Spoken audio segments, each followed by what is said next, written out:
Uttarakhand Sri Gangotri Temple Committee has decided to prohibit non-Hindus from entering the Gangotri Dham in Devbhoomi, that is Uttarakhand. And this decision has been taken unanimously during a meeting of Sri Gangotri Temple Committee held on Sunday.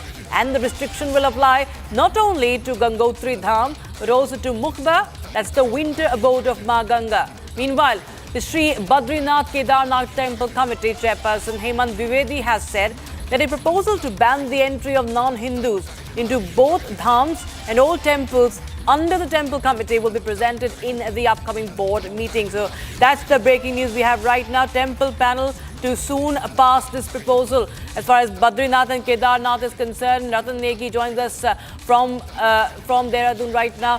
रतन, हमें बताएं क्या कुछ सामने आ रहा है, और ये काफ़ी समय से पनप रहा था, कहीं ना कहीं इसका एक बिल्डअप चल रहा था, लेकिन फाइनली जो हमें समझ में आ रहा है कि इसका जो प्रपोजल है वो सामने रखा जाएगा।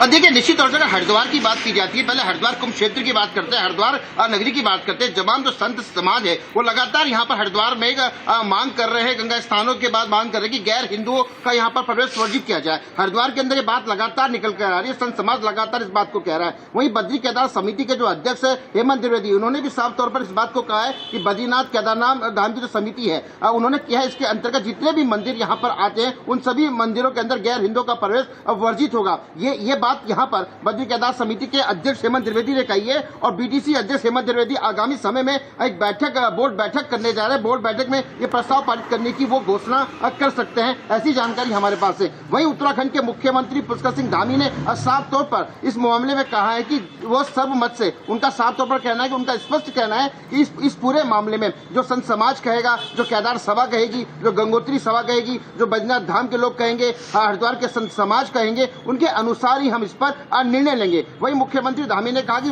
पहले के समय में कुछ कानून बने हुए थे, हम उनका भी अध्ययन यहाँ पर कर रहे हैं, उनको भी यहाँ पर लगातार पढ़ रहे हैं। तो मुख्यमंत्री धामी ने साफ कहा है कि संत समाज जो कहता है, तमाम संत समाज का जो तमाम संगठन के जो लोग हैं वो कहते हैं केदार खंड मानस खंड की बात की जाए, या फिर बद्री केदार समिति के जो संत समाज है वो कहते हैं, इनसे जुड़े हुए तमाम संगठन के जो लोग हैं वो जो निर्णय लेंगे, क्योंकि जो हम उत्तराखंड है देवभूमि है, पौराणिक संस्कृति यहाँ पर बसी हुई है और इस लिहाज से कुछ पहले के कानून भी बने हुए थे, उसका अध्ययन उत्तराखंड के मुख्यमंत्री पुष्कर सिंह धामी यहाँ पर करने की बात कह रहे हैं। और साफ तौर पर कह रहे हैं कि जो संत समाज है, जो तमाम समिति के जो अध्यक्ष हैं, वो जो निर्णय लेंगे, जो वो कहेंगे, सरकार उसका पालन करेगी, सरकार उसको आगे बढ़ाएगी। तो यानी कि साफ तौर पर कह सकते हैं संत समाज या फिर बद्री केदार समिति के अध्यक्ष या तमाम बद्री केदारनाथ है, बद्रीनाथ है, माँ गंगोत्री है, माँ यमुनोत्री है और कैलाश खंड और मानस खंड के अंतर्गत आने वाले तमाम वो मंदिर जो बद्री केदार समिति के अंतर्गत आते हैं, यदि वो फैसला ले लेते हैं कि इन स्थानों पर गैर हिंदुओं का प्रवेश वर्जित होगा तो सरकार इसके आगे का निर्णय ले सकती है। देवभूमि की पवित्रता की रक्षा के लिए ये लिया जा रहा है फैसला, ऐसा कहना है बीकेटीसी अध्यक्ष का, कमेटी अध्यक्ष का। बहुत शुक्रिया हमारे साथ जुड़ने